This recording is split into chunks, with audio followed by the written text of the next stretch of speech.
राज्यातील महापालिका निवडणुकांमध्ये अनेक उमेदवार बिनविरोध निवडून आल्यानं राजकीय निवडणूक आयोग सतर्क झाले।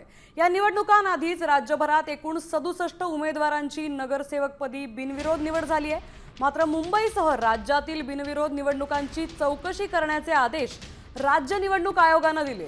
विरोधी उमेदवारांवर दबाव, आमिष किंवा जबरदस्ती करून नामनिर्देशन मागे घेण्यास भाग पाडलं गेलं का याची तपासणी करण्यात येणार आहे। चौकशी पूर्ण होईपर्यंत बिनविरोध निवडींची जे विजय झाले त्याची घोषणा केली जाणार नाहीये, अशी माहिती ही राज्य निवडणूक आयोगाने दिली आहे।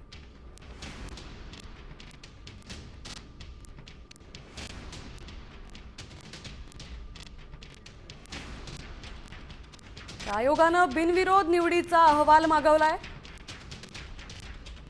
निवडणूक आयोगाचे जिल्हाधिकाऱ्यांना आदेश आहेत। दबावाच्या तक्रारींची शहानिशा होणार आहे। ठाणे पनवेल मधील निवडीवर विशेष लक्ष केंद्रित केलं जाणार आहे। भयमुक्त निवडणुकीसाठी आयोग आता सतर्क झालेला दिसतोय।